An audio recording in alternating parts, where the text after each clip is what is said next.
introduce the session and we begin. Hi everyone. Thank you for joining. As some of you may know, this is a series of talks organized by Aina, Engresco, and Diksha to get together teachers and educators from across various disciplines and across various parts of the country to reflect together on pedagogy practices related to the field. We are also trying to build an active network of teachers and educators across the country. So we would welcome your participation on our WhatsApp group and our Instagram pages. Thanks again for joining. Over to you, Shayan. Please introduce Rajendran to us. Thanks, Aishwarya. Just to give some context, for why we also, decided to invite Rajendran. I mean, this is our 5th session, and in the past 4 sessions, we have largely got people from the humanities and social sciences space, and people who are primarily engaging with qualitative fields and disciplines, and of course, most of us who are even organizing these events belong to those spaces. So we also wanted to really hear from people who are traversing both the quantitative and the qualitative spaces. And Rajendran, somebody that I've known, and it felt apt that Rajendran should sort of initiate this conversation. Just a small introduction. I mean, I'm sure everyone's read the poster, but Rajendran currently teaches at Azim Premji University, where he anchors a curriculum called Data, Democracy, and Development. And previously, he has taught mathematics in different institutes at Indian Statistical Institute, Ashoka University.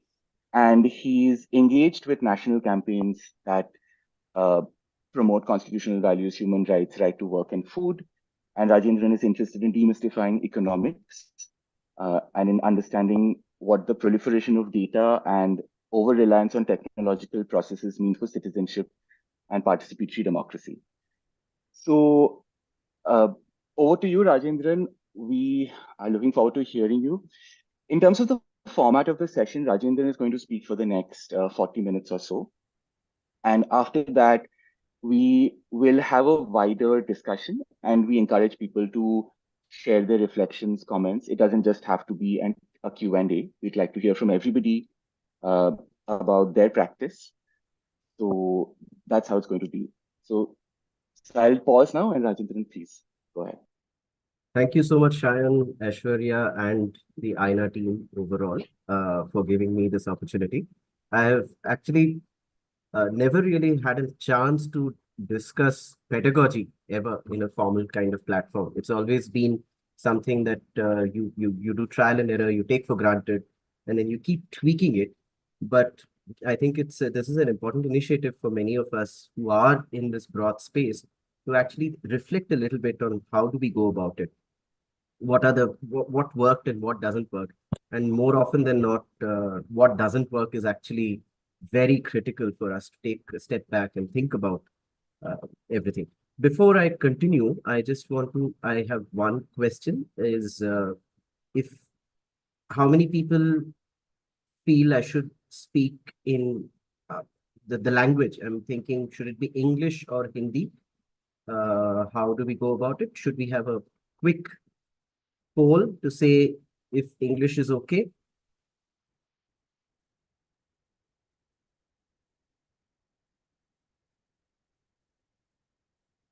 I think any language that you're comfortable, English, Hindi, both can be. Okay. Just maybe one quick question to everybody. Is there anybody who would not be comfortable with Hindi? Hi. Yeah. I'm Ardra. Actually, I can't understand Hindi. Okay. Thank you. Okay, so maybe it could be in English, and if you are also switching to Hindi, Rajendran, maybe you could translate those sentences compulsorily into All right. English. All And right. in the discussion session, it can be both Hindi and English, Sure. and we will translate accordingly. Yeah. Sure. And also, I just want to say upfront that since I would encourage, and I think it'll be richer if there is a discussion. So at any point, if you just want me to pause and you want to say, please just unmute and speak. अगर किसी भी वक्त आपको लगे कि आपको मुझे रोकना चाहिए और आपको कुछ बोलना चाहिए, so प्लीज बोलिएगा, क्योंकि जब तक आप नहीं बोलेंगे तब तक शायद बात आगे नहीं बढ़ेगी. All right. So I want to start that there has been a little bit of a change in the trajectory that I have had as part of this broad education space. Now, my formal training has been in the domain of statistics, but it's not the kind of statistics where I got a chance to analyze data in any capacity. My PhD was in a theoretical domain, and so it was a lot of alpha, beta, gamma floating around with not much thinking about how the empirical world works. So it was a very kind of theoretical area. Now, before I get into that space, I just want to start from my school days, actually. I think while I was thinking about it, one of the things I was thinking very strongly is that how was I as a student of mathematics? What kind of maths education did I have? And how did that affect me? How did that impact me in the way I have thought about in a classroom space? How do I think about maths as a pedagogical device while in a classroom? And then I'll get into a little bit later as to how my trajectory of teaching itself has undergone some kind of transformation. तो मैं शुरुआत करूंगा कि बचपन में किस तरह का मैथ्स मैंने सीखा, मेरे स्कूल में कैसे थे और स्कूल कॉलेज में कैसा था, उसके बाद किस तरह की मैथ्स की पढ़ाई मैंने की, क्योंकि वो मायने रखता है कि मैं बाद में जब मुझे मौका मिला मैथ्स पढ़ाने का, तो वो मायने रखता है कि किस तरह के क्लासरूम में मैं था और वहाँ पे क्या खूबियाँ थी, वहाँ पे क्या कमियाँ थी. ताकि मैं ये तो नहीं कह रहा हूँ कि सारे कमियों को मैंने पार कर दिया है या सारे खूबियों को और अच्छा कर दिया है, ऐसा नहीं है, लेकिन वो एक सीख था मेरे लिए कि किस तरीके से जब मैं एक मैथ्स का क्लास पढ़ाऊंगा या कोर्स पढ़ाऊंगा तो उसमें किस तरह का क्लास होना चाहिए. तो ये तो पहली बात. दूसरी बात ये कि जिस मेरी पढ़ाई मेरी स्टेटिस्टिक्स में खास हुई है, लेकिन स्टेटिस्टिक्स में जो कि मैंने पढ़ाई किया, लेकिन उसमें कोई डेटा एनालिसिस का मुझे मेरे पीएचडी में कोई मौका नहीं मिला. मैं ये नहीं कहूँगा कि मौका नहीं मिला, मैं ये कहूँगा कि मैंने चुना नहीं था. तो जिस तरीके से डेटा के आधार पे जो दुनिया चलती है उसके बारे में मेरी जानकारी बहुत कम थी और मेरी उस समय रुचि भी कम थी. तो जिस तरह का मैंने पीएचडी में मेरा जैसा काम रहा है वो काफी थियोरेटिकल रहा है, जिसमें वास्तविक जीवन से मेरे ख्याल से उतना कोई संबंध नहीं है उसका. तो ये प्रीफेस था. So I'll start by saying that one is I was actually a very average student overall, not just in maths, just overall while in school. When I was thinking about my report cards and so on, it was not at all good. And at that time, obviously, I was not particularly interested in thinking about academics or anything of that sort. I was more interested in playing cricket and those sort of things. So, and I distinctly remember that in class 9, I failed in mathematics. And I remember how my father sat me down and said basically that, are you good enough to play for India? And I said, play cricket for India. And I was very drawn to cricket. I was just going about my business of becoming a cricketer, at least in my head at that time. And I'm talking about early 90s when India was not doing particularly great in cricket. So I had these ambitions, but my father sat me down and said, okay, are you good enough to play for India? And I said, no, I didn't have the confidence. And and my father said, if you're not good enough to play for India, then go study. Because we can't afford, we are middle class households and blah, blah, blah, blah, blah. वो lecture वाजी जो होती थी. तो वो मैं fail किया maths में. तो पहली बात तो वो थी कि जब मेरे पिताजी ने कहा कि तुम क्या इतने अच्छे खिलाड़ी हो कि तुम इंडिया के लिए खेल पाओगे, तो मैंने कहा नहीं. मेरे ख्याल से वो एक बहुत अच्छा रियलाइजेशन था पहली बात तो. उस समय तो गुस्सा आया, पिताजी पे बहुत गुस्सा आया कि वो क्या समझते हैं कि मैं अच्छा खिलाड़ी नहीं हूँ वगैरह.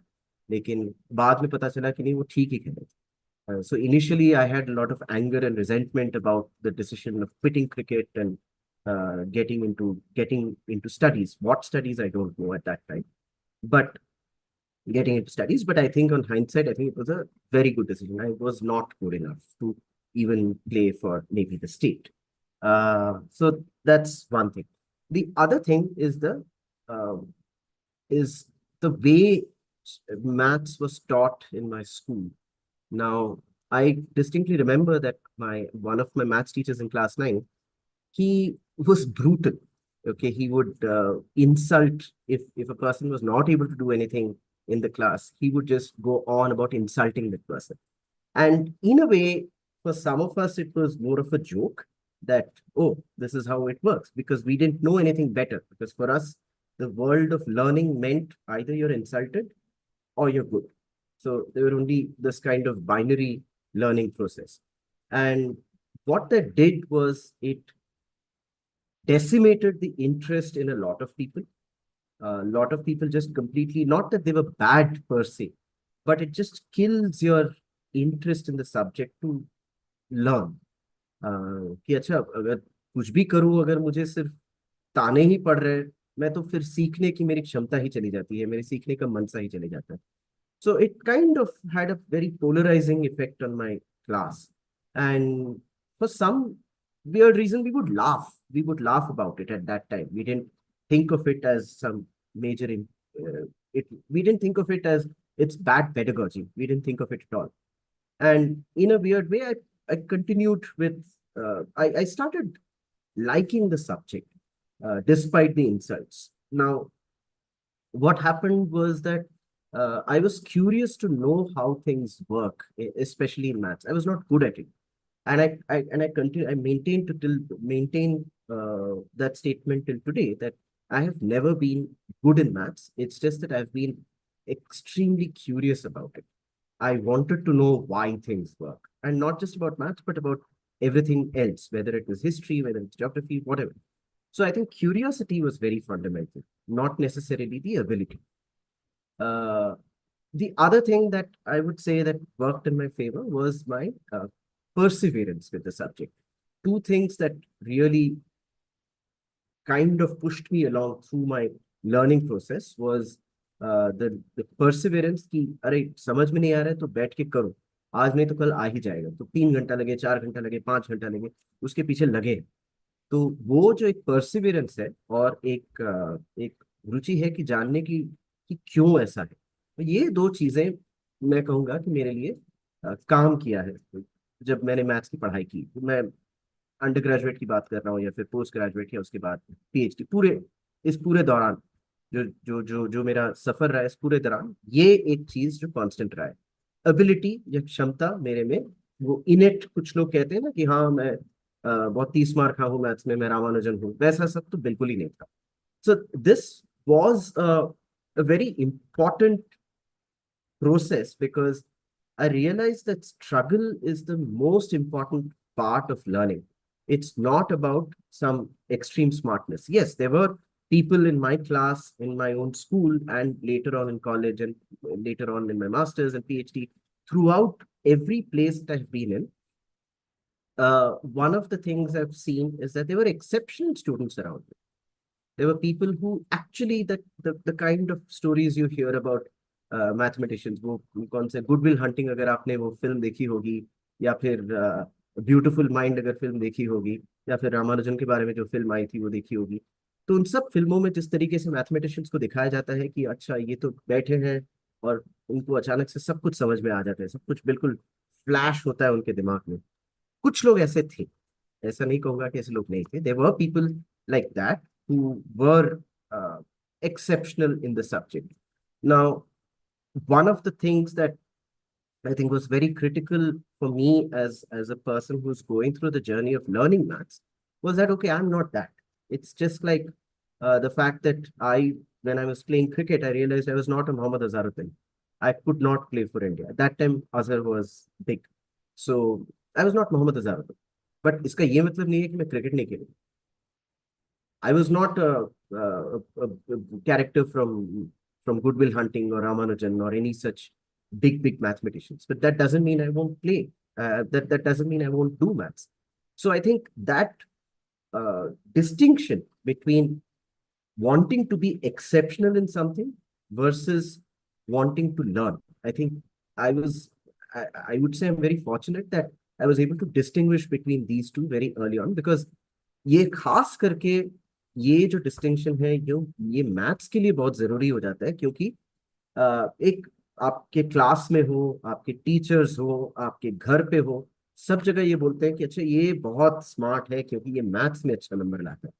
आप हिस्ट्री या हिंदी या इंग्लिश या कोई और विषय में आप जितने ही अच्छे हो, उसको माना जाता है कि हाँ ठीक है, लेकिन मैथ्स इसका बहुत तेज है। वो एक हवा बना हुआ है। There is this I would say mythology created around mathematics which says that if you're good in maths then you're smart.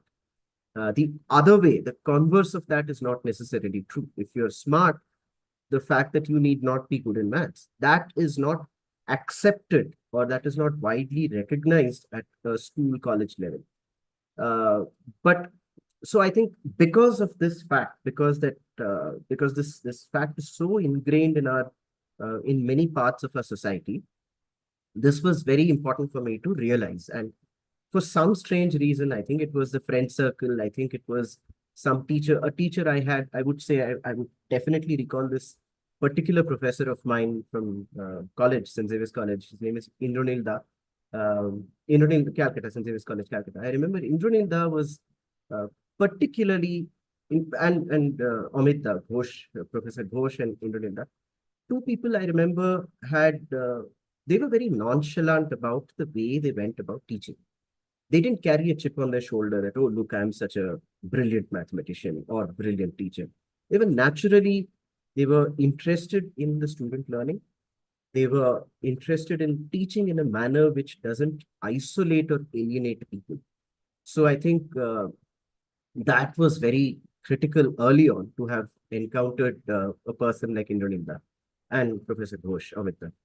So that was a very important thing. By then, I was able to actually do some amount of whatever in my undergraduate level, I realized that I was able to do with a little bit of effort. It was not that it was insurmountable or monumental or something.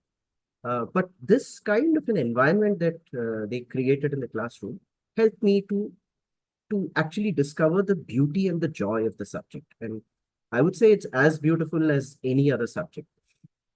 So that was important learning. And then subsequently, as I said, there were people that I encountered who were exceptionally good, but suspension of ego is very vital. In mathematics, I think that was pivotal for me. Okay, I will not, because the moment you bring in ego, the moment, especially in a domain like mathematics, where there's a lot of proof. Now, a proof is something, many of all of us have probably studied this in class 9, 10. Geometry में हमने पढ़ा है कि प्रमाण कैसे करते हैं। एक त्रिकोण का हम सारे एंगल को जोड़ेंगे तो 180 डिग्री बनेगा। ये बहुत पहले हमने पढ़ा है, या फिर पाइथागोरस का थ्योरम, ये सब हमने बहुत पहले स्कूल में पढ़ा है। लेकिन किसी को ये जब जल्दी आ जाता है कि ये क्यों होता है या ये सच क्यों है, और हमको अगर समझ में नहीं आता है, तो एक टेंडेंसी हो जाता है कि हम मूर्ख हैं। तो और एक और टेंडेंसी होता है कि अच्छा हम तो जानते हैं, हम उनको नहीं बताएंगे कि हम नहीं समझ पा रहे। ये दो चीज है, ना कि हम मूर्ख हैं, दूसरी बात कि किसी से नहीं पूछेंगे, क्योंकि अगर हम पूछेंगे तो उनको लगेगा कि हम नहीं जानते। ये जो फीलिंग है, ये बहुत बेकार वाली फीलिंग। तो पहले तो ऐसा नहीं कि मैं शुरुआत से एनलाइटेंड हो गया था कि मुझे पूछना है अगर नहीं आता तो, लेकिन ये धीरे धीरे एक संघर्ष रहा है कि अगर हम नहीं पूछेंगे तो हमें समझ में नहीं आता। तो वो जो सस्पेंशन ऑफ ईगो था, वो मेरे लिए बहुत जरूरी था, क्योंकि बहुत चीजें नहीं समझ में आती थी, और ये फैक्ट है। Many things I didn't understand, and not just me, there were many others. So the fact that you were able to suspend your ego and actually reach out to people saying, I did not understand this proof, can you explain? Or there is some question, there is some some other proof which uses any of these theorems. If I tried, I did not, seeking help from a friend or a classmate was very vital. Many people do not do that. There is also a problem there. Without trying, if you do that, then you're not learning. Okay, so it's a tightrope thing. ऐसा नहीं है कि बिना कोशिश किए अगर हम पूछ ले और उसने मुझे सोल्यूशन बता दिया तो हम कभी नहीं सीखेंगे। लेकिन हमें पूरा कोशिश करके 2-3 घंटा अगर बिताने के बाद अगर हमें समझ में नहीं आया, तब जाके हम पूछ सकते हैं कि अच्छा यार ये कोशिश किया मैंने, ये समझ में नहीं आया, थोड़ा बताओ कि कैसे किया। तो फिर उसके साथ बैठ के थोड़ा हम समझ जाएंगे, बोर्ड पे बैठ के या किसी तरह से। So that suspension of ego is important, but at the same time, not jumping to it right away. These two things are critical. The third thing is the tendency to look at solutions from solutions of exercises, and there must be some key books or guidebooks or whatever that are available. It's very tempting. अरे यार एक बार झलक मार के देख लेते हैं, देखते हैं क्या है, फिर हम the moment we start doing it, we lose the plot. Okay, so these were some very important learnings I had. तो अभी तक अगर किसी का कोई सवाल है या फिर कोई कुछ कहना चाहता है तो बेझिझक जरा पूछिएगा. If anyone has to say anything at this point, please feel free to speak up.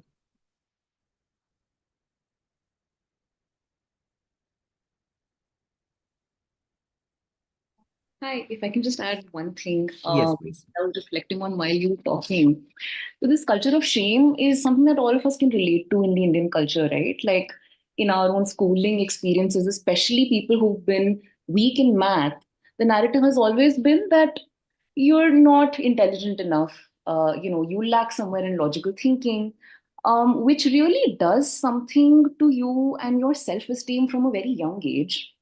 So I think it's great that you're talking about this, because I feel like as a teacher, if you had that experience, you're going to make sure that your students who feel that way, will not go through that same experience. So I think it's great that you're talking about that culture of shame that is there, that I think most of us can relate with.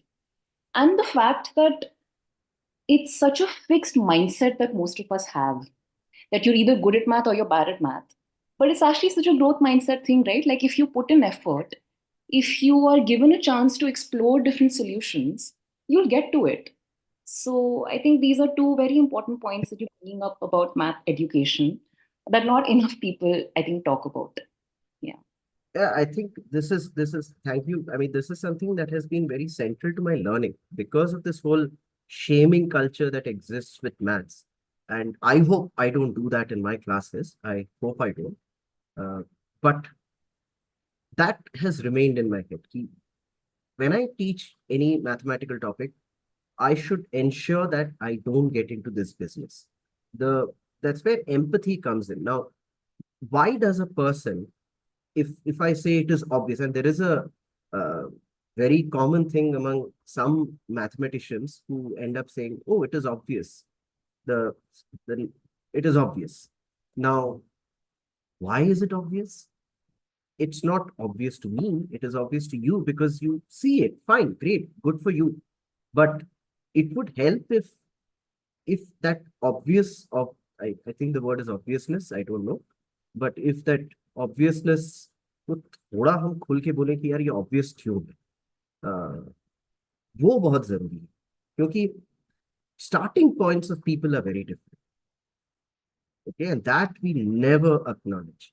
That some people may have access to some, it's not just access to some good books, but access to some method of thinking, discussion at home, which not everyone has.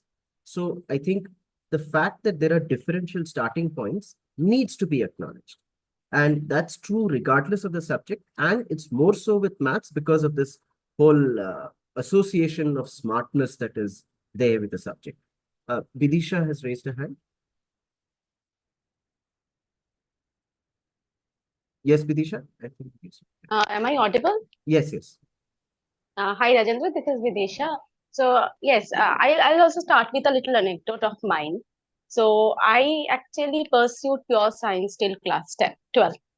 And I was enrolled with a very reputed center where we used to actually practice and was aspiring for appearing in IIT or JEE.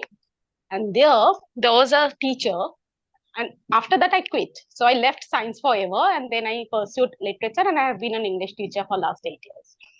So yes, actually what happened in the class, when we are enrolled with all these reputed JEE centers where we actually, so they immediately when this teacher used to enter the class and he used to say कि ये IIT वाले बच्चों के लिए, then ये आपको करना नहीं है, ये PMT वाले बच्चों के लिए है, ये आपको करना नहीं है. तो this is an example from the chemistry class I am giving.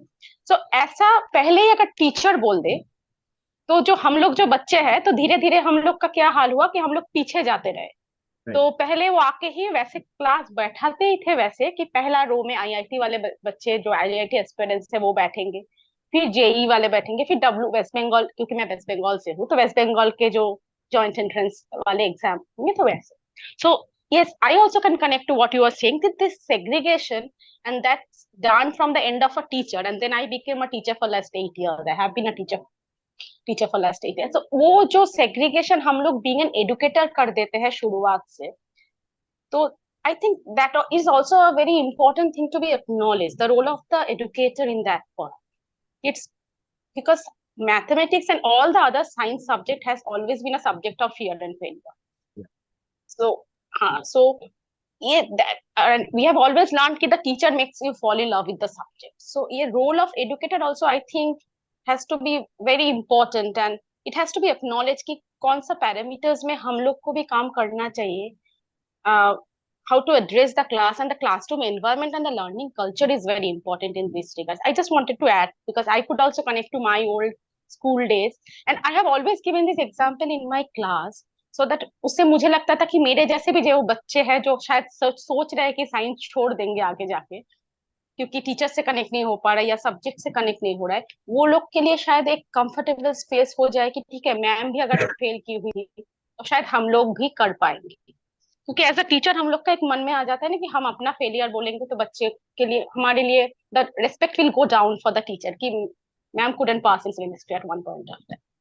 But then when I started speaking up about my failures, I think I could connect more to my classroom and the students when I was teaching. So I just wanted to share this. I think I could explain myself. Yeah. Thank you so much. And I think that's very critical to be able to share one's failure. And I would say again, the thing is, there is a tendency, there is a superiority complex that many people in the sciences have. Okay. It's very funny because later on in life, when I discovered people in humanities, there is a superiority complex I encountered there also.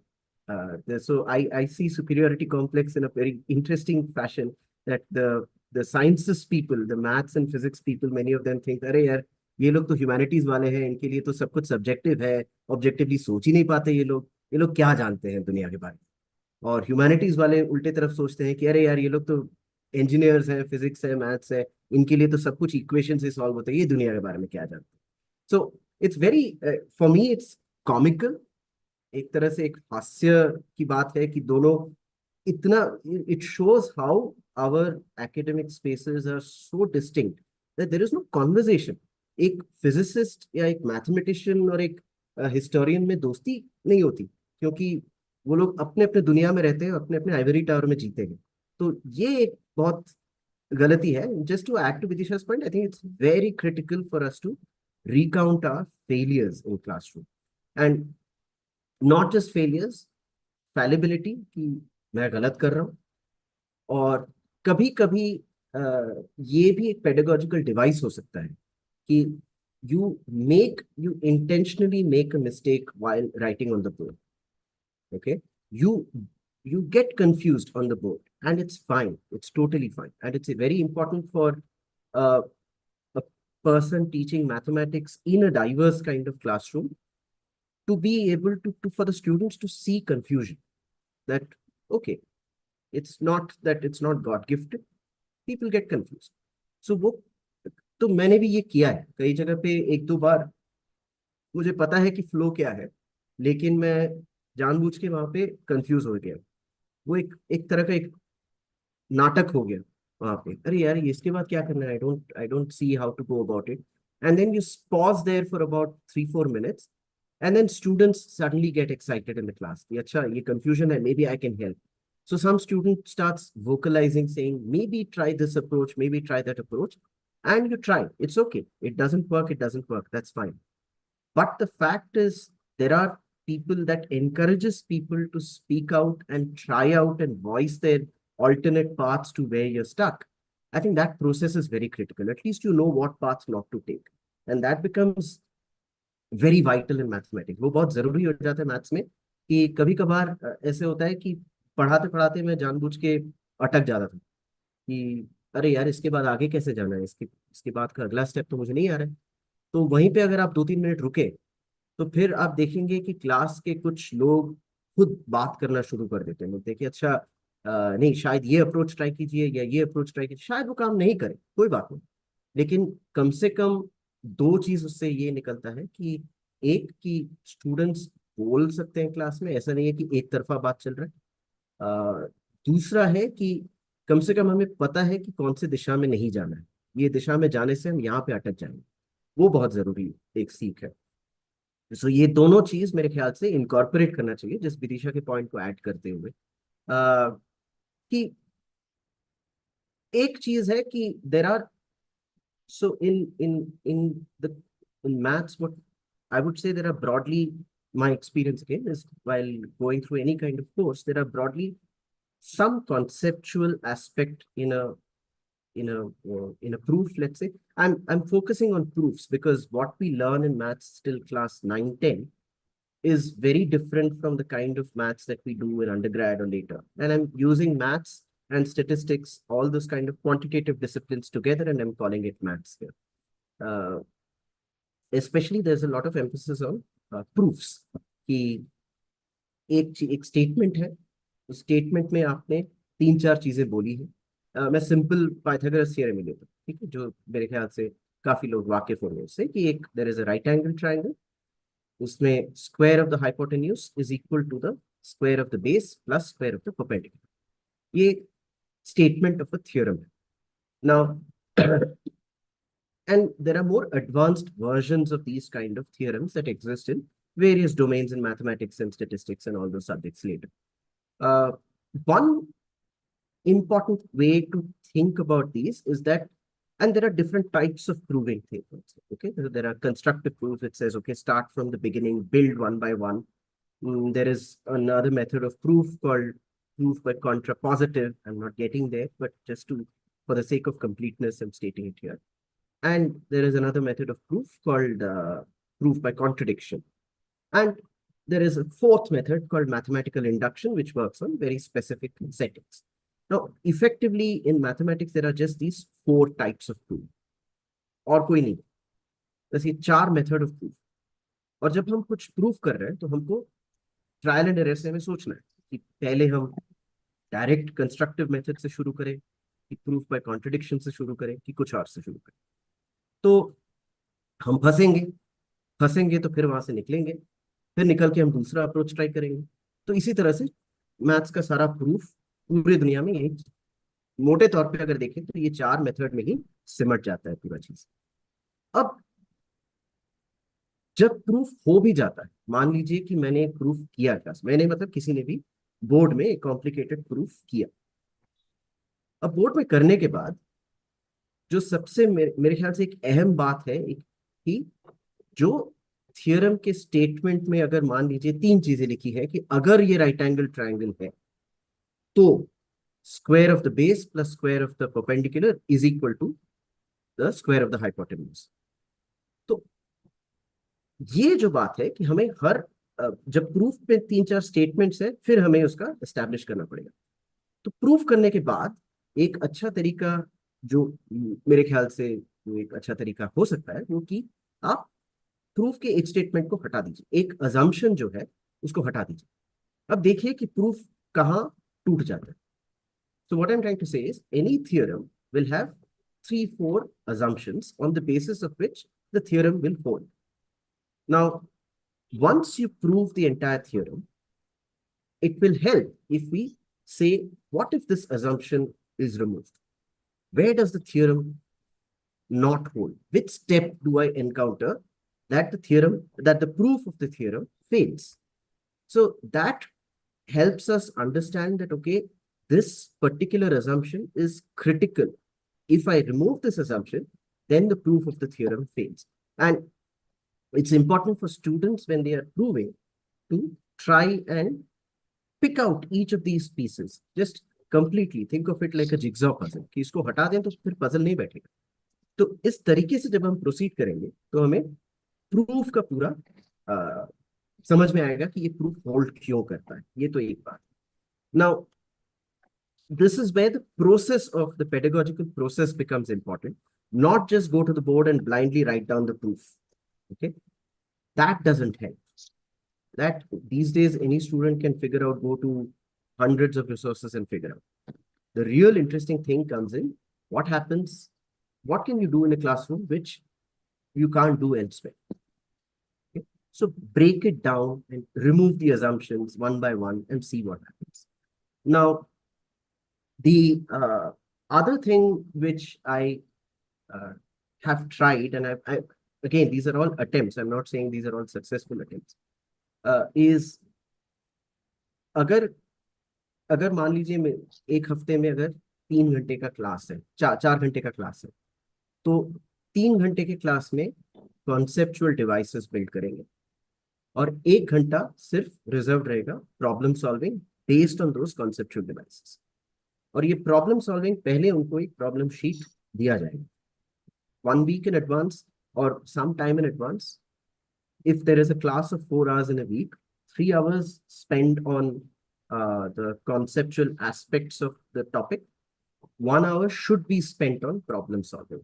Now, there is a very common tendency in mathematics, which I have faced as a student and many students also continue to face, is that I understood everything in the class, but when I sat down to do the problems, I couldn't do it.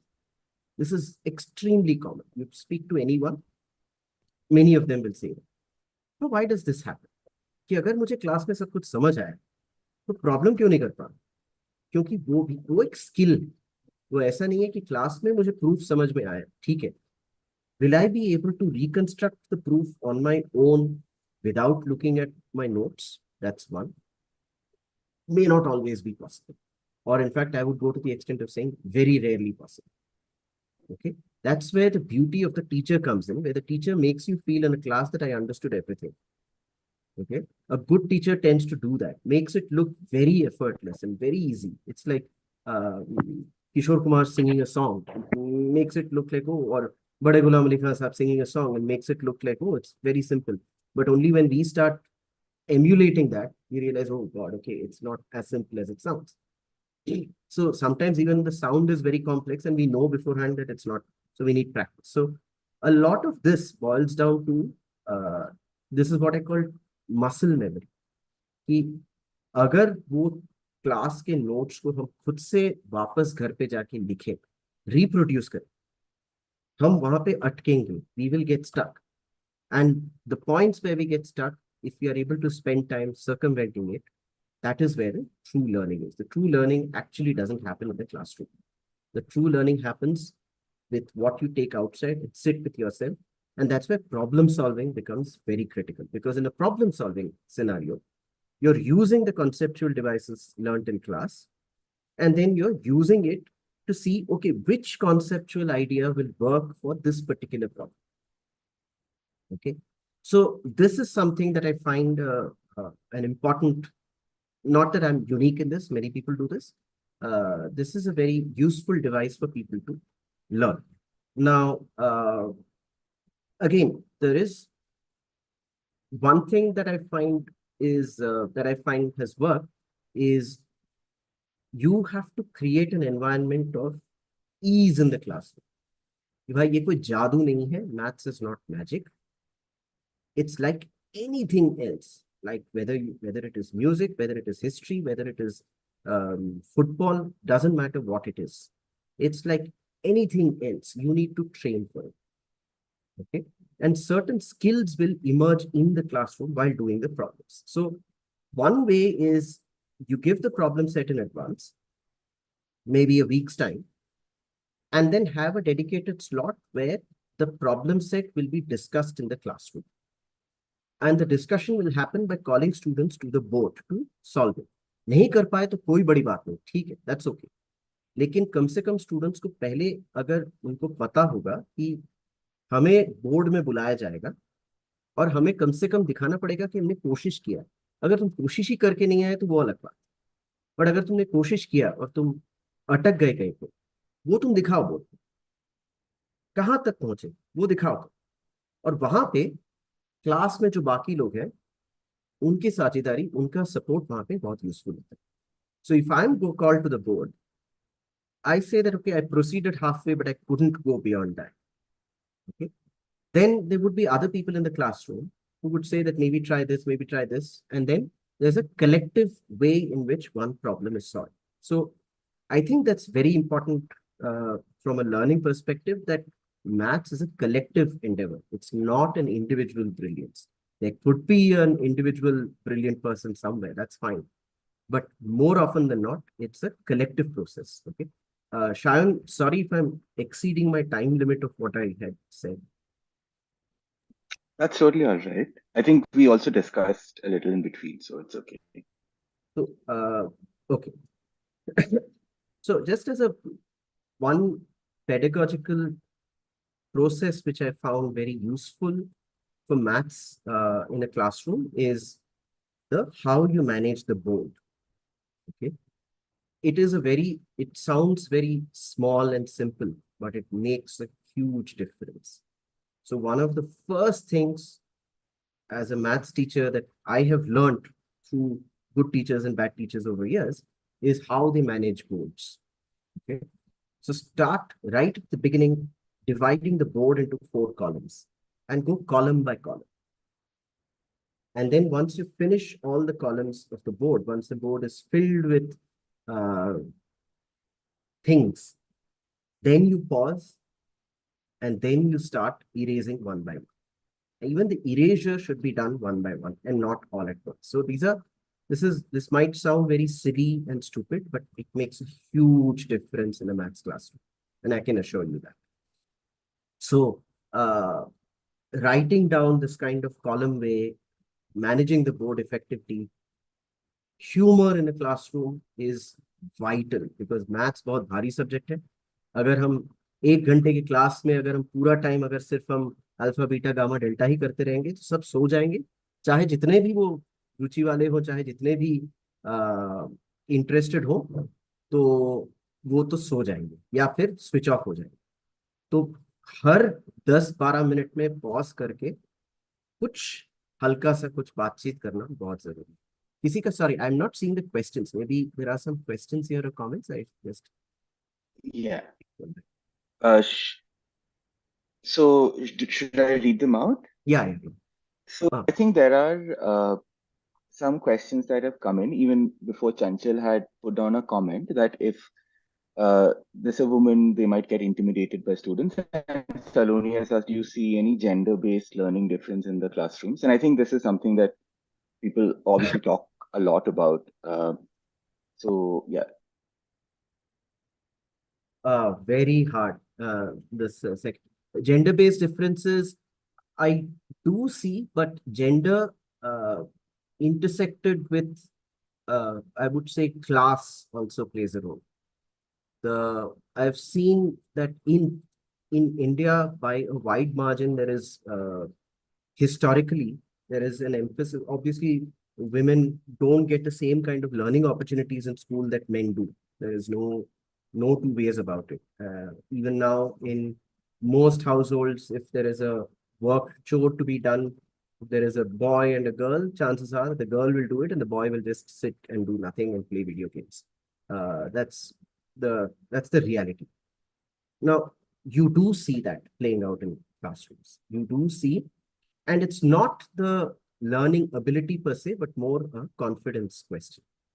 It's not that there is any difference in the learning abilities of men and women, but it's just that, and if you segment to the affluent class, the middle to affluent class, it's not that, let's focus on that class for now.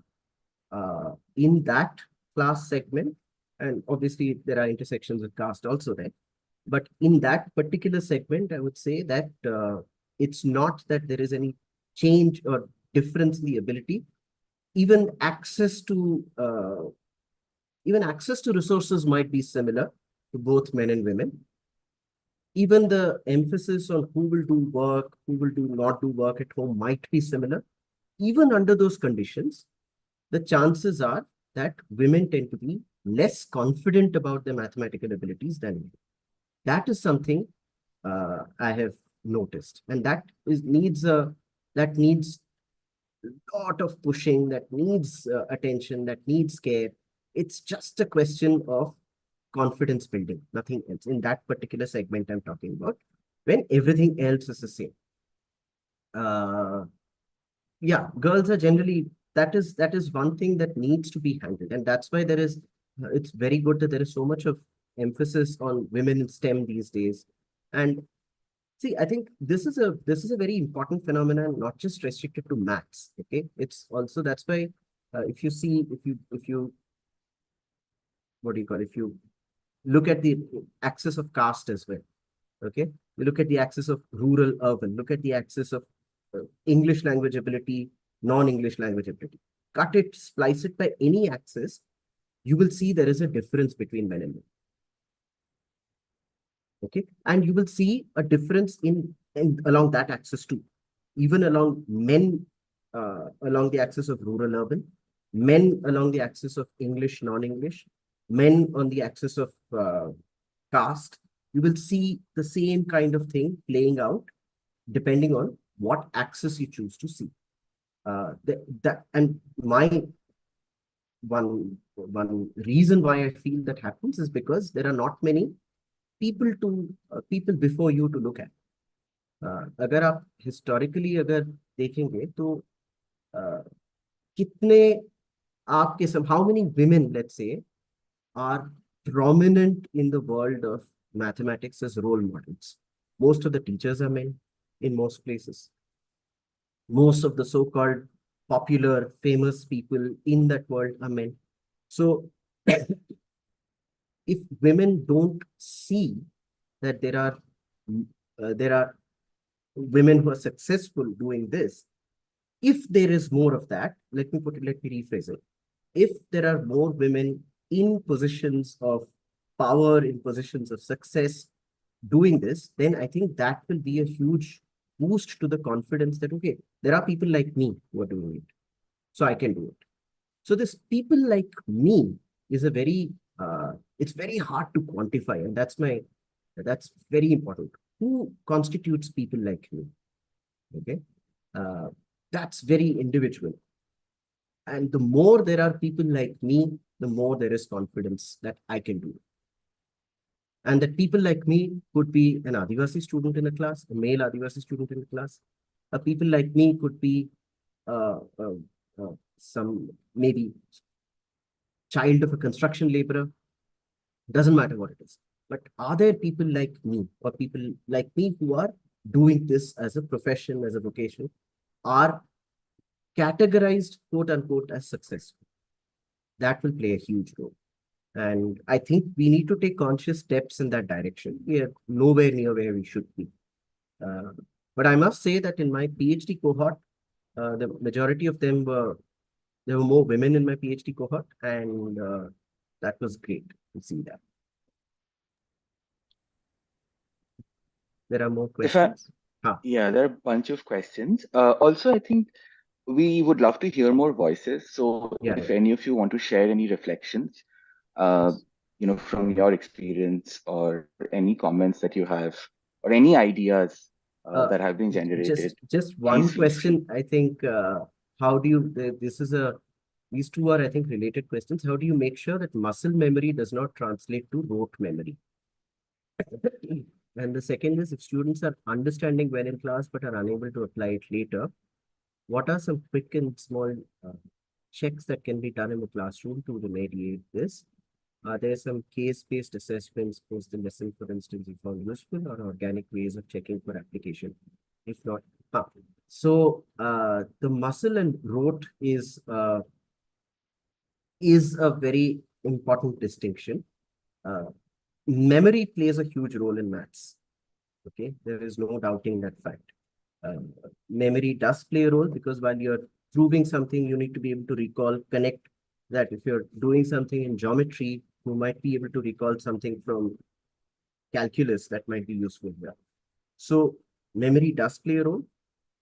Now, muscle memory and rote learning. Let me think about this a little bit. It's not so.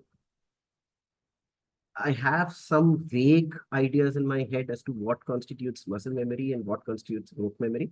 Simple thing is, if I'm able to reason the steps I'm doing, I might be able to just proceed. Tuck, tuck, tuck, tuck, tuck. If I'm able to reason why a step follows from the previous step, that I would say is muscle memory. If I'm not able to reason that, then it is rote memory. So that would be my distinction between muscle and rote. And if there is a counter question, I should be able to respond to that, saying that, oh, you did this. Why not do this? If I'm able to respond to that, then I know it's muscle memory and not rote memory. If students are understanding, now this you do check in class. So one way to do this is that, let's say you did a conceptual derivation or proof in class on something. Now, after that, pause and have a problem based on that conceptual derivation then and there. Just to give a flavor that how is this applied? A problem is an application of a conceptual idea. Okay? So that we should do a couple of examples of that in class then and there, so that they know that, okay, this is how this concept is applied in this setting. So that can be done. It's not difficult. And the problem set, the device of giving a problem set based on this, giving a week, is to remedy that. That next time when they come to class, they can say that, "Arey yaar, class mein to samjhe the, lekin jab problem karne gaye, kuch nahi samajh mein aaya." So that happens in that, what I would call a maybe a tutorial or a lab, whatever term you want to call it, a problem solving session. Yeah, the thing I want to say that there are some cases which happen. I'm not talking about when I entered into this university, but before that phase in my school and also in my tuition, I've seen that a topic is being taught, mathematics, a calculus topic of class 12. Some people can, I have seen some people are quickly able to read it, what is happening. But some people include where I also include, it takes time for us to understand. We take time, and teachers who I have studied past now, so they are history forever. So what they used to do that they just showed in the blackboard, said that, oh, it's okay. So it happened. I remember I asked that just tell me, how did you jump from this step to this step? I say, Are, can't you understand this? This is this, this is that, this is that. Why are you learning mathematics then? Shit, uh, you're a joke. This is the worst memories I've seen in my whole life. This happened in class 12, and that too. And after 6 months, less than 6 months, I had to finally say him goodbye. That well, I can't. I'm not the frequency is not being well enough because you you can I can't understand from what you're saying. So I had to say bid goodbye to him. And because of that, still that happens, that although I admire that first think, then try, and then it still makes a problem. That's why still uh, I get criticized, although they tell that why it's happening. So I take it, so it's like a disorder has happened to me. Rani, it is very unfortunate, but this happens to a lot of people. This is, Like, yeah. like it happened few days before. I was doing some self work of mine. So at a particular uh, theorem, I will say, while reading a book, I got stuck to a theorem. Now those two teachers are to gone forever. New two mentors have come. Uh, so what happened is that I just made some doubt that there was an inequality theorem. I will not say what it is. Just forgive me because any might say, oh, why is he saying this? So I will not say it now. Once once we will get to, I will openly tell it. So while I was reading, I just make some experiments that why is it happening? It can be like that. ये तो इससे बड़ा भी हो सकता था. तो এর থেকে বড় হতে পারতো. It can be bigger. It can be sort of, why is it written in that form? So I just made an experiment, but I still was not convinced with what I did.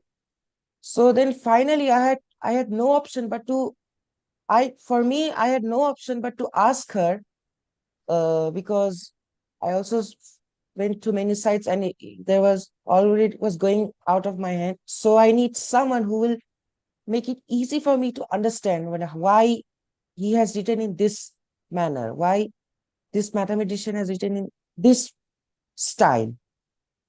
So I asked her, but then she said that please give it a try. And why didn't you search all these sites? And yeah, after that, I realized that first I should go through more and more to make it convincing. I should not raise questions. So yeah, this kind of problem still happens. It's like a disorder. I talked with it yesterday, and I felt that it's completely a shame for me that even though I know that it is a mistake, I'm repeating it again and again and again. Although I can't specify it, it is that same mistake I'm doing it. Unless it has been revealed that it is the same mistake I'm doing it again. So I just want to ask that how am I going to cope up with that, this kind of disorder, quote unquote disorder? Right. So I mean, Shan, you have raised your hand. Yeah, no, I just wanted to like add something, which is, uh, I mean, it's related, but I'm thinking of another kind of a problem that I've experienced. I was thinking of it as, you were talking, that in school it felt like, okay, I am able to exercise my logical, let's say, capacities to solve a problem. And as you pointed out, there's an issue with that method of teaching and learning, right? But I was able to solve the problem, and as a result I kind of thought that, okay, I'm good at maths in the conventional sense कि school में सब बोल रहे हैं कि हाँ ये तो maths में अच्छा है. But I knew somewhere that I didn't get the concepts, and that seemed inaccessible to me, or it seemed like it was at a level of abstraction that I can't get. And sure, that was a problem of pedagogy and how teachers were teaching and all of that. But even when I was more at ease, because I felt like, अच्छा मेरा तो calculation बहुत मतलब मैं जल्दी कर सकता हूँ. I get like high marks in maths. I'm prepping for like JEE, IIT, all of these things. So there was that confidence on the one hand, but on the other hand, there was a sense that, oh, I am a fraud, that I don't really get it.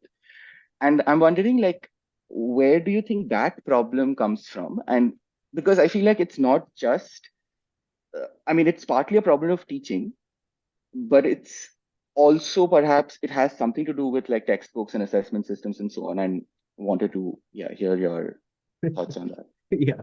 So all these are very useful points that all of you are bringing up. I just want to quickly respond to Aruni first. Aruni, it's nothing as a disorder. It's not a disorder. Okay. I want to straight away upfront point out that it's not any kind of disorder. It's just a it's just how do we reorient ourselves to learn the Like, same thing. like you're trying, and you're saying that sort of habituation has happened, sort of. Yeah, if someone systematically over time does it, then we start believing it. It's like if you repeat a lie 100 times, it becomes a truth. But it's still a lie. It's not the truth. We start thinking it's the truth. So it I mean, I do not know the exact background or subjects and so on. So I'm not equipped to guide you on that front per se for that particular topic per se. But I can assure you, I can assure you that see another. I mean, this is in a way related to what Shayan's point was also, that a lot of times we kind of maybe go through it now so that we get past it for now. Okay, we didn't understand this step. Let's move on. Let's proceed. Let me go to the next And chapter. Let me go to the next topic. yeah, and keep it aside. Keep it So aside. that, Yeah, keep it aside. Come back to it. But there are many instances where keeping it aside for now, because if you get stuck there and you're not able to move on, then you will not be able to move. So it's important that you try, give it a fair amount of time and thought, discuss it with some friends. I think peer learning is something that goes a long way in maths. Don't hesitate to ask a friend who you think you can ask. That is very vital. And that's what I started by saying, suspension of any kind of ego, suspension of the fact that I am stupid. Yeah, I'm not great. Okay. So yeah, what? that I believe so. So But those two things, yeah. Sorry. yeah, I do believe that yeah, because I still have backlogs on my own way. I'm still repairing on it. So Yeah. what is that to claim that I am stupid? Yeah, nothing. There's nothing. Really nothing. So I think suspending these two thoughts Yeah, becomes the problem is that it take now still the way others can think, I take time. But this is one of because the background hacking, this is what happened. So, and the thing is that that the thing which I told before has now sort of become comparatively habituated. Although I try to make it sure that, although I try from my side to make it sure that it is a very question, and yeah, I need to decipher what is happening. Why is he writing in this way? Why has he written in that kind of pattern? It is the logical pattern behind it. right. So that's Yes. why I asked. But then the thing which didn't stuck my head that uh, let's think and keep it aside and let's continue reading. Maybe after some time I might get the pattern behind it. It will. It will. But that thing So, couldn't stuck. I mean, it didn't stuck my head at that moment, and it kept and it continued for few days so, and therefore I got criticized by my. Although she's although my mentor is very good, and because of that I'm able to come here. thanks for So that, Aruni.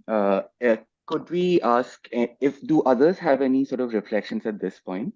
There are many comments here on. Yeah. I would like to ask something Could rather. who is this? Bhavani Singh. Okay. And if others are sort of, could you raise your hand so that we know and we'll just come to you one by one. So Yeah. Bhavani, please go ahead and then Brinda. Yeah. Thank you. So I just wanted to ask that, there is one thing that we all associate when it comes to exceptional teachers in mathematics, and that is the negative motivation, right? So is it like really necessary, or is it like a common phenomena to have negative motivation in the classroom? And if yes, how do we, draw a line that, okay, at this point I should stop that negative motivation and I should be more open and be more like a friend towards a student who is not able to grab anything. So how do negative motivation is seen when it comes to teaching mathematics? Can you or just explain what negative motivation you mean? Can you So, explain? all the examples that we have just had, like like saying that okay, you're stupid, or no, you're not good with maths.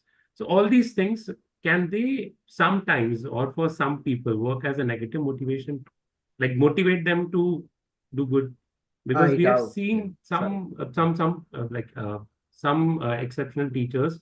Like I'm referring through the representations in movies where a negative motivation has pushed them to become or to reach that particular stage.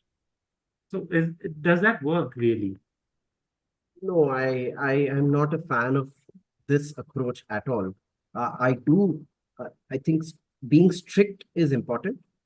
Uh, but this kind of statements that, Array, you're stupid, you're this, you're that, I think it does more harm than it does good.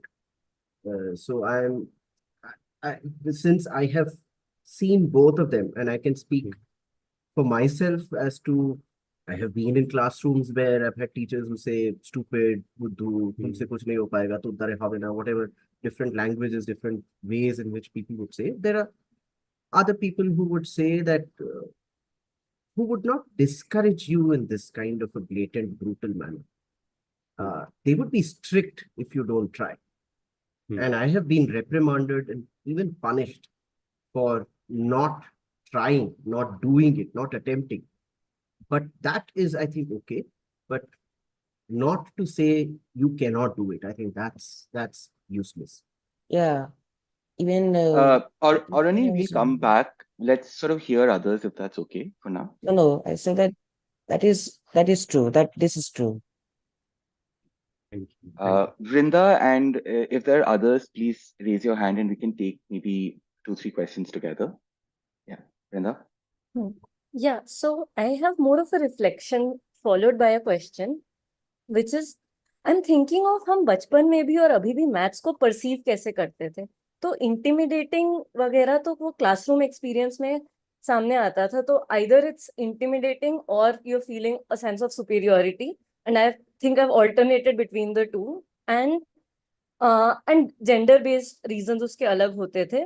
But how the aspiration to pursue mathematics is formed, right? So either there is one category of eccentric genius, लोग जो theoretical math भी कर रहे हैं, which feels like it's on a different plane. So वो तो imagination भी बहुत लोगों को commonly accessible नहीं होती. Given theoretical math itself, I think, is less popular as a field. But दूसरा एक यूटिलिटेरियन इंस्ट्रूमेंटल वो बन जाता था कि math, computer science, data science ये करोगे, अच्छी नौकरी लगेगी. So that's a different, like that's how the IIT dream is also sold.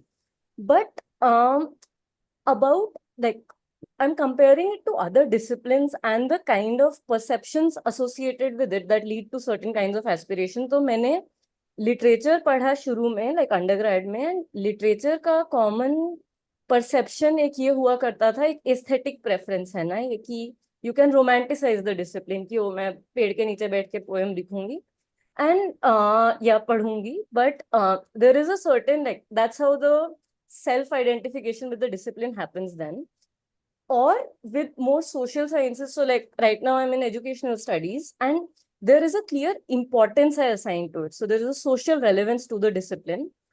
Maths में ऐसे कौन से like images या perceptions available हैं, something I become curious about, because I don't, like, I think popularly I don't see even with younger cousins or students currently choosing what to study in undergrad, I don't see either of the perceptions being very commonly available, like either the social relevance of it. So application की भी अगर बात करते हैं, like at least in my experience and observation, it's like, oh, मेरे को math समझ नहीं आ रही क्योंकि इस concept का application नहीं दिख रहा, which itself becomes reductive. So I'm not talking about that, rather about the subject itself, right? So is like, how do we see or how do we popularize a certain social relevance of the discipline is, and like that's one question. And the other is the beauty of it also, right? So it feels like even if there is not an intimidation or there is no fear of the subject, even then the beauty doesn't feel as popularly accessible. So yeah. And like even like this is a question to Rajendran, but even other people who have like chosen or not chosen to study math, I would love to hear. Yeah. I mean, if anyone else wants to respond to Vrinda, they are also welcome. Or Sharon, sorry, you were saying. Shreyasi, I think, has raised her hand. Please go ahead.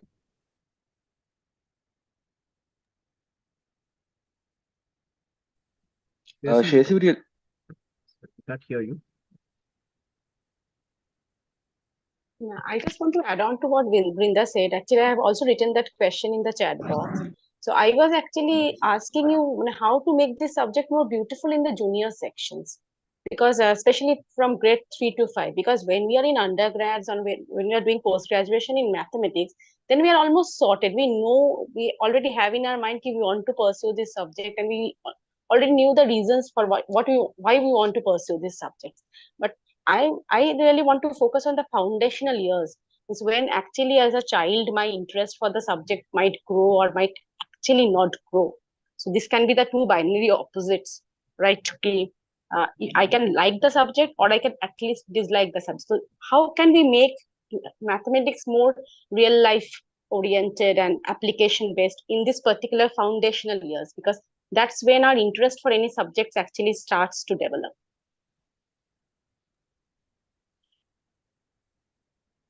Shreyasi, would you like to add on? We couldn't hear you earlier. Me now? Am I audible? Yeah. Okay. Yes. It is, it's actually related to both of this question. I just wanted to ask about the storytelling aspect in maths. Why I'm asking this is because it's connected to Vinda's question also, and reflecting on my experience with mathematics. In 12th, I had a hard time understanding mathematics, and I could only do it because I had a teacher who used storytelling in mathematics, especially with relations and functions. तो वो मुझे बिल्कुल समझ में नहीं आता था. I could only grasp amount of it क्योंकि he used to use stories कि और या फिर rhyming, poetry बना के formula को समझाना. तो वो चीज. So I just wanted to hear your thoughts about it. Wow. Okay. So there are many things. I don't think I'm equipped to answer all of it, but I'll just reflect from the first thing, Vidisha, is class 3 to 5. Honestly, I really don't know because I find it the most difficult to teach that age group. Primary school teaching maths is a completely different, primary and secondary school teaching, maths teaching is a very different ballgame. And I really I can't claim to know much about it, but I have seen people use different kinds of 3D objects to teach some of those aspects, but I should not comment on that. But that said, I think that ties up with Vrinda's point also, that I think a lot of one way to motivate. So one of the things we often say, and something I really think is very nice, is we often say the proof is very elegant. That's the word that's used. Okay? And there is also this story about Richard Feynman, that, or I think it was Feynman, was this famous physicist, right? And okay, maybe I don't know if it's Feynman or someone else, but there was a mathematician and someone else. Both of them were looking at the beauty of a bridge, and the person said, "Wow." One of the non-mathematicians said, "Wow, the bridge is so beautiful," and this other person, I think Feynman or someone else, said that yes, the bridge is beautiful, but I can also see the underlying equations that are governing the bridge, so I find it more beautiful than you are.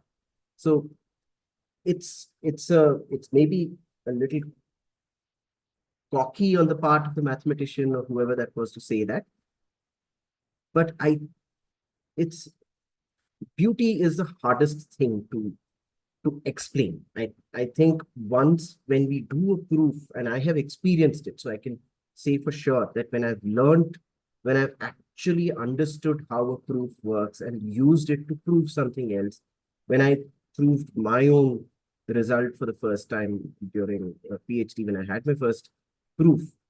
The joy of discovery and to say that the proof is beautiful or elegant is something that it's really, and if you see, and I think it comes in a classroom when there's a good teacher, there is a certain resonance of that beauty that the teacher is experiencing that gets passed on to the students. If the teacher is being very drab, saying, okay, step 1, step 2, step 3, versus actually being a little passionate and animated about how step 1 follows from step 2 follows from step 1, and actually revels in that for a second, just for students to also see that this is not obvious, if there is some element of beauty that's being played out here, that works.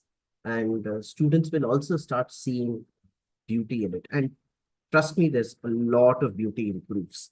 When you see there is this aha moment that happens, it's unbelievable.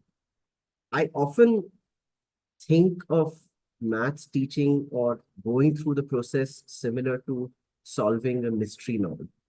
Okay, when you read a mystery novel, you don't know how something has happened, but you see the detective is slowly trying to piece together all the things, and then finally at the climax it's revealed as to who the murderer is. If we are able to somehow think of doing maths and discovering that process as equivalent to how we do our journey reading a mystery novel, that we don't get intimidated when we read a mystery novel.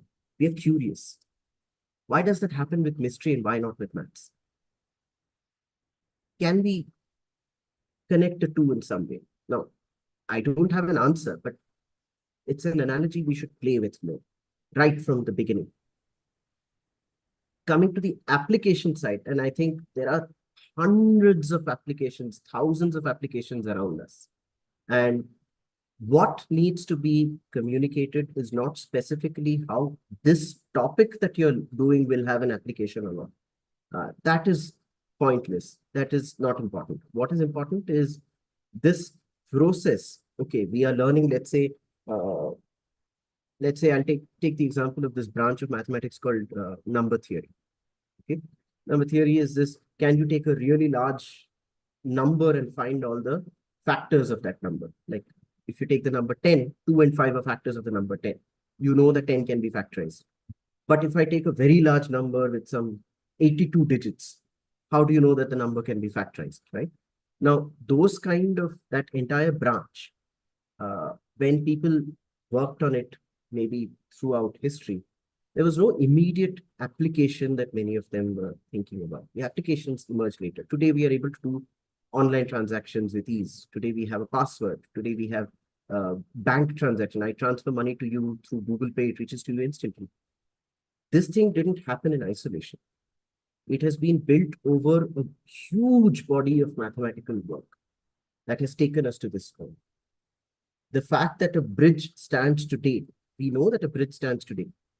Why is it not falling? Because there are some equations underneath it which say that there is a balance happening because of which the bridge is not falling.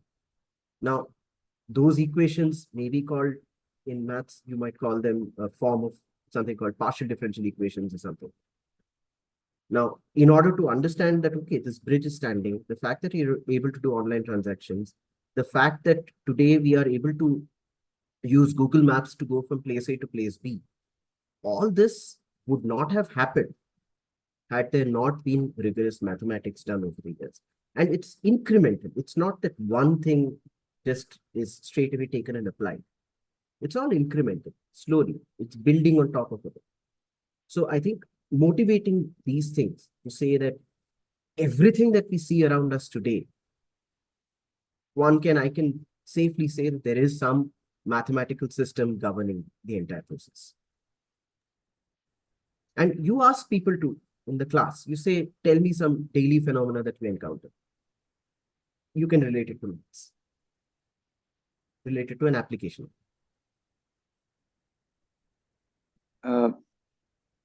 Rajendran, I had a question.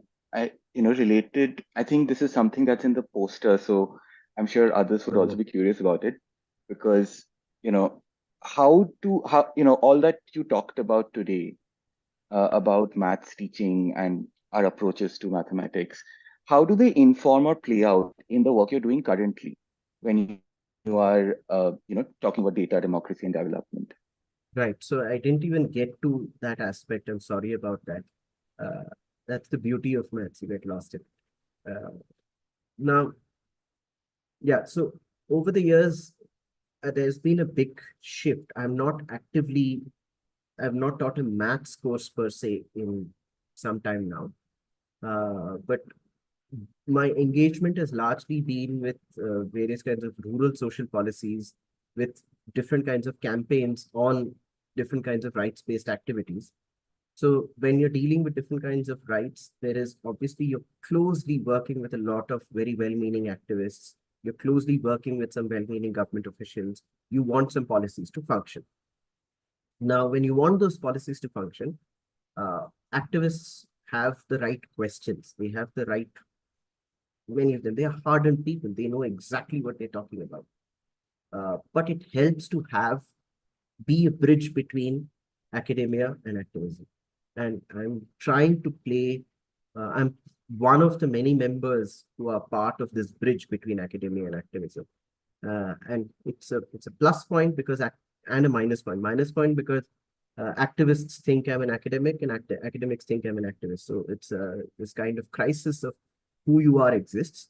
But the plus point is that you are able to see that you can distill some important findings and important results from rigorous academic work in sharpening the questions that many activists have. Okay? So playing that role, supportive role, saying that your questions are right, can we buttress this with some more data analysis? Can we buttress this with some more findings from academic research done in some other discipline? Okay, because I think I must clarify that my intuition about data is not strong. It's actually weak. But I rely on many of my friends and colleagues who are actually very strong in their empirical understanding, in their approaches to thinking about data, when they see, and many activists too. There are some activists I know who are exceptional with they look at a number and they know exactly what it is. I don't have that intuition. But building over the years, I think what maths has helped me is building that kind of analytical rigor to say that, okay, does this number make sense? Or is it completely out of the blue? So it's happened that I've seen some government, in some court cases that I've been as part of the petitioners and so on, when I've read the government affidavit, and you see that this is a class 9 mistake. A student who studied class 9 mathematics will not make this mistake, or a student who's seen what the basic definition of a function is. Function is a technical thing in maths, will not make this mistake that the government affidavit has made. So it's very easy.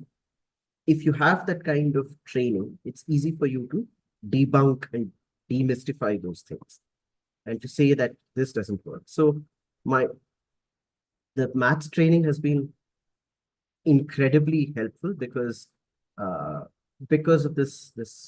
the fact that if it's not rigorous, and that helps in writing as well, that helps in writing anything, whether it's a journal article, newspaper article, whatever it is, when you're seeing a written piece, if there is lack of rigor in that written piece, it's jarring.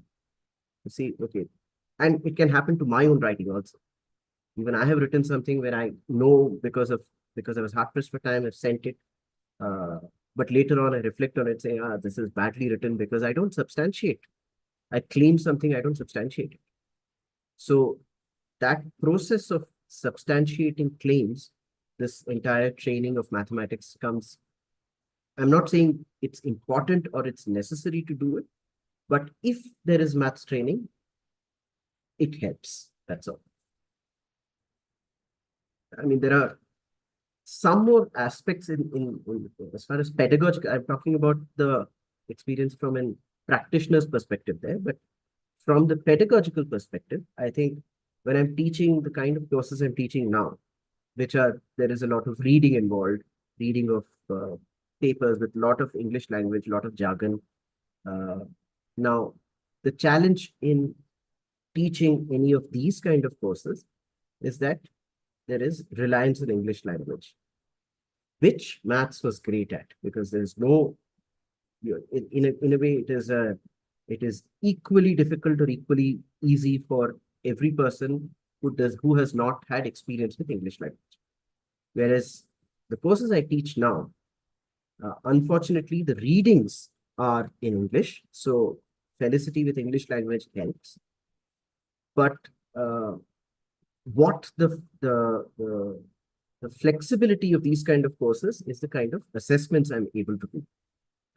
For example, in one course, my assessment involves that every student has to talk to their member of parliament and do some data which is available online on how the MPs have used their funds.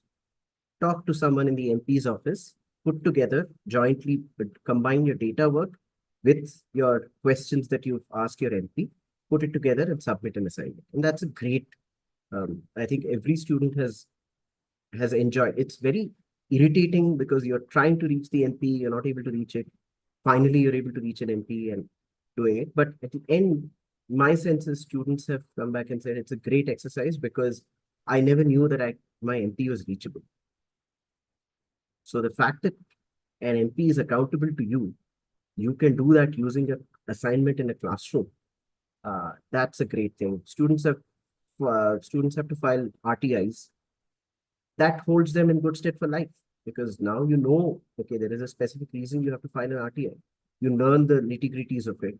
You file, you get a response. It's very empowering that, oh, I did not know that suddenly you get a response, official response from the government of India saying something. So these examples, and then flexibility of assessments is something I really enjoy in the social sciences. When there is one student in one assessment, I had said, you do any kind of creative expression. You pick a topic. So institutions, class was divided into different groups, was given different institutions. So one group they had to do some kind of a primer on election commission. How does it work? What are its functions and so on. Similarly, one group was given on parliament and so on. I remember one student did a wonderful radio show on fiscal federalism, in the sense, how does the center-state relation work when it comes to transfer of money? And she did the entire thing as a radio show. It was a 12-minute radio show that she did, where she pretended to be the host, and and she did it in Tamil. Fortunately, I understand Tamil, so it's fine. But it was a remarkable assessment. So these kind of flexibilities is something I enjoy when I'm teaching social sciences, which maths does not offer. But you get some, you lose some. I think I'll stop here. I've spoken for long. There are many. Yeah, other thoughts, questions, reflections?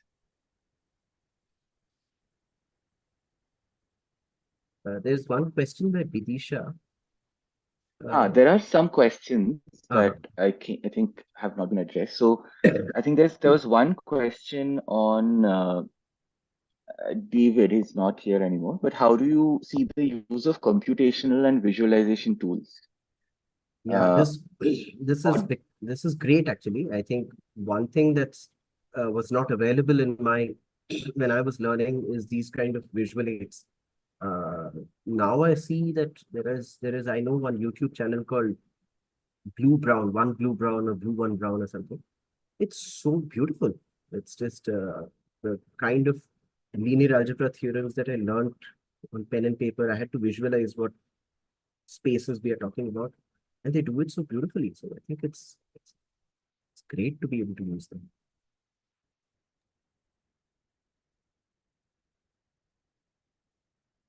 I think there's another question by Taru on the role of communication.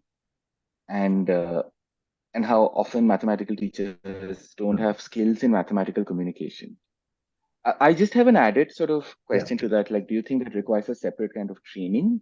Because you're teaching something that quote unquote is abstract or dry or technical or numerical.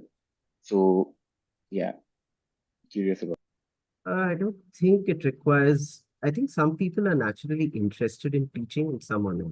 I think it really boils down. It can happen in, I'm sure you've been in classes in literature or history where some teachers were exceptionally good at uh, communicating that thought, and some others, even though the topic was great, they were not particularly. I think it will help if we have students learn how to teach.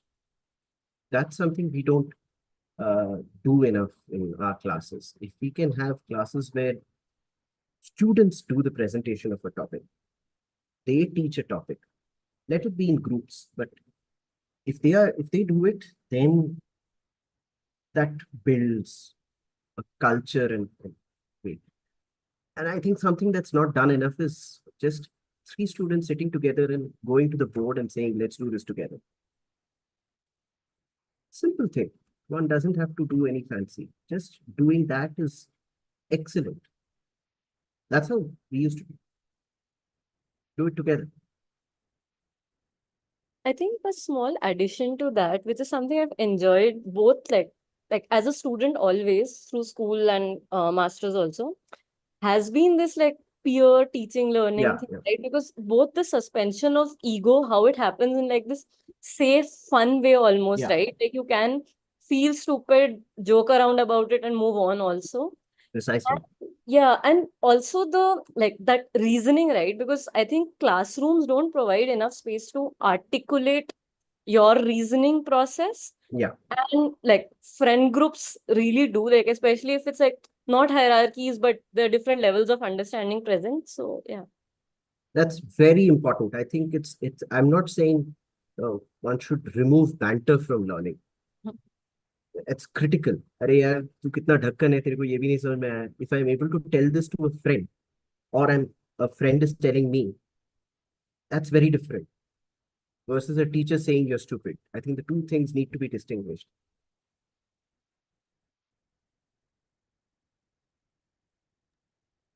Rajendran, I was also wondering how you sort of define intelligence.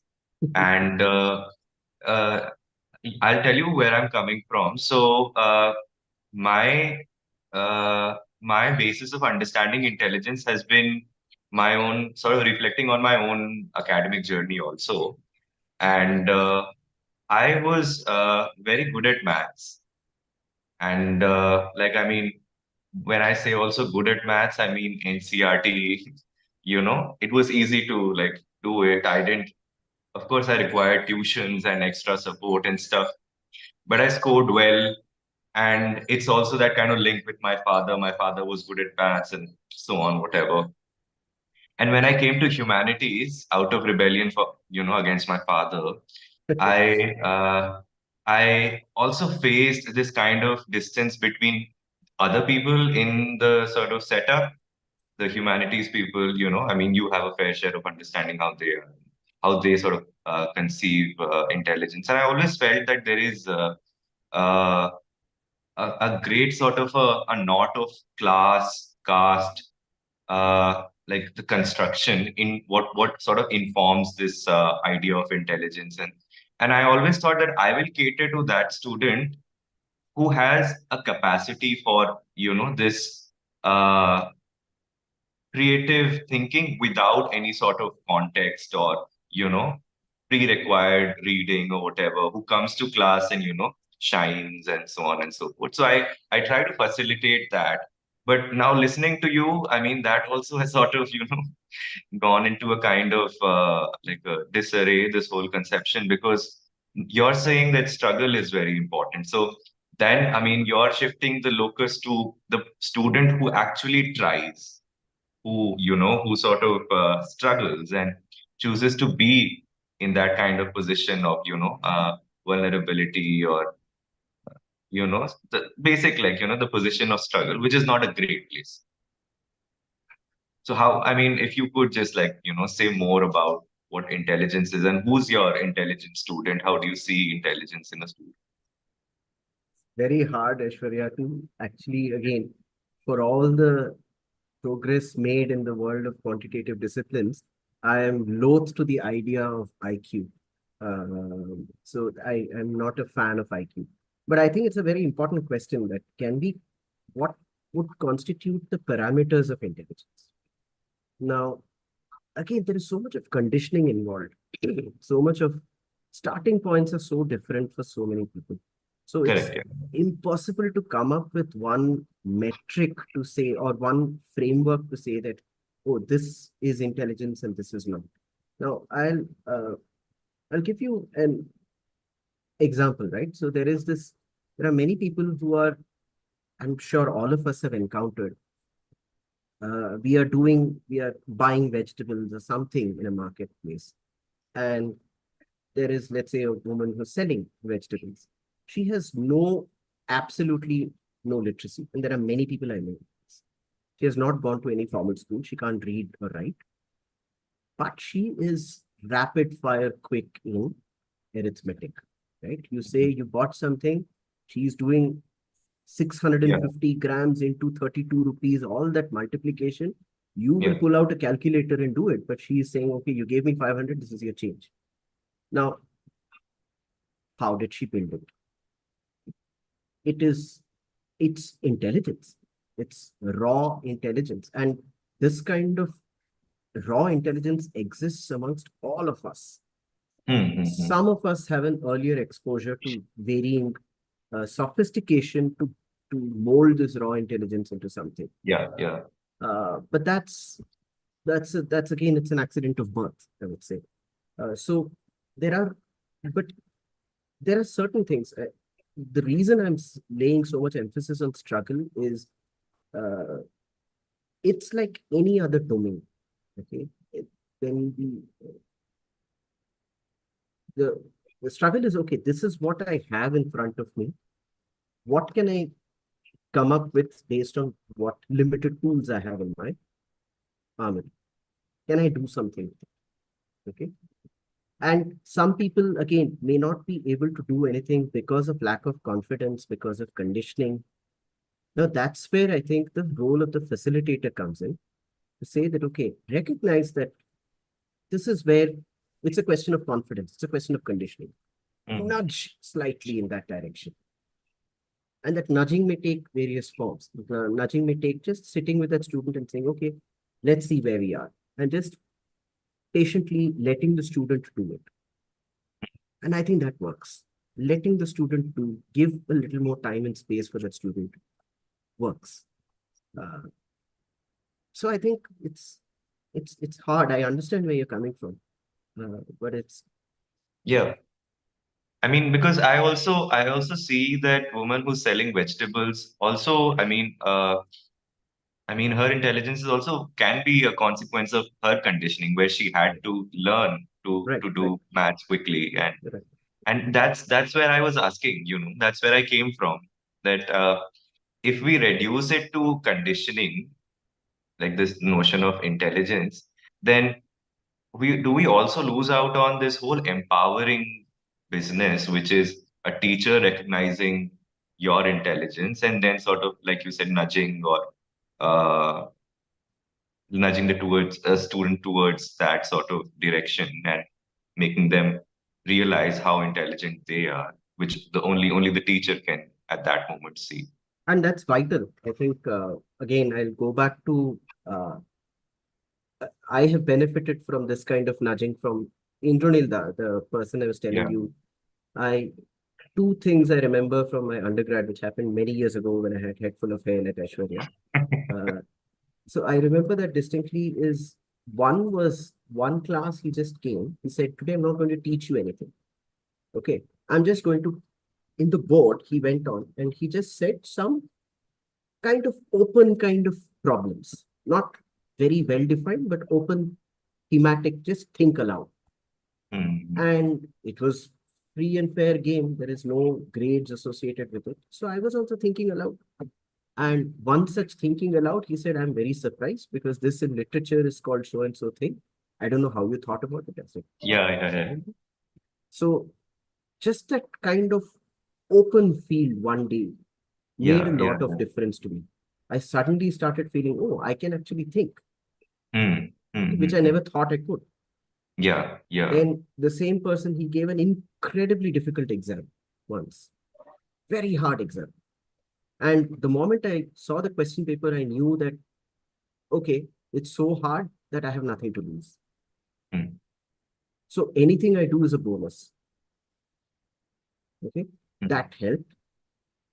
Now, I don't know if these were conscious things that he thought about while teaching, but these kind of things, when the teacher comes in and just says something, creates an open class and says, this is not necessarily directly related to the topic, just kind of research themes and think aloud. There's no negative marking.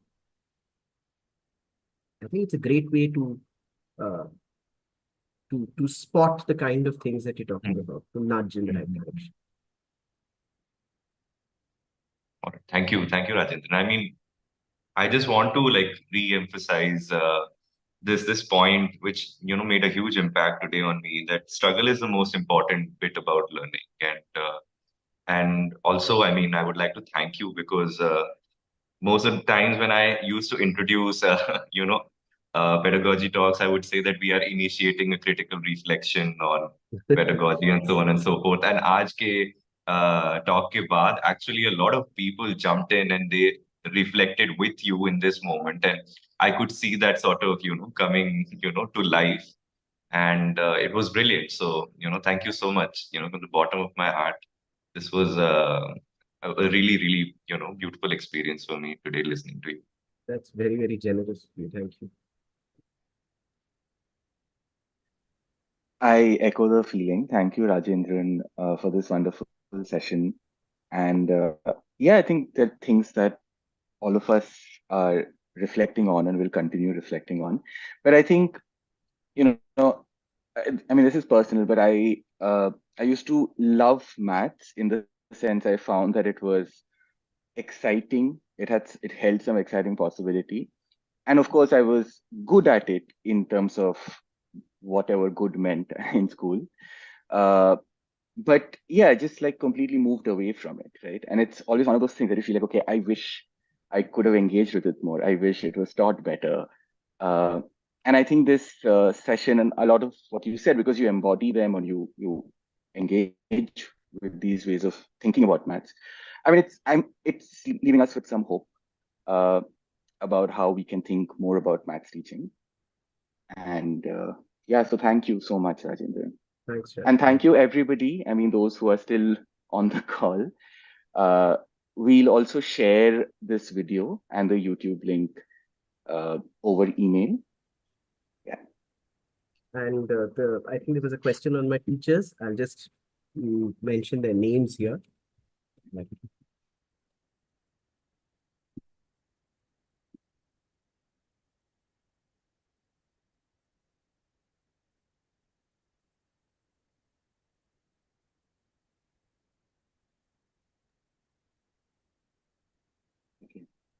And later on in my PhD, I had some my PhD advisor, I must really, really thank him because his name is Professor Martin Wells. I'll just put his name down too.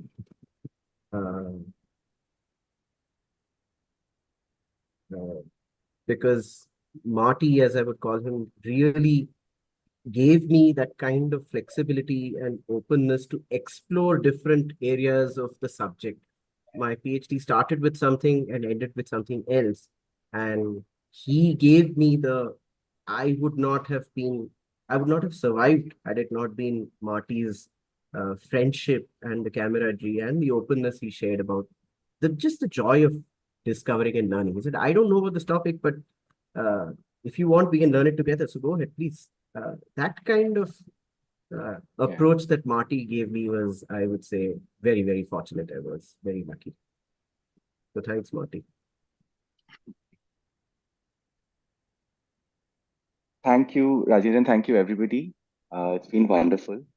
And yeah, so we'll conclude the call now. Yeah, Thank you thanks so so much. much. Thank you.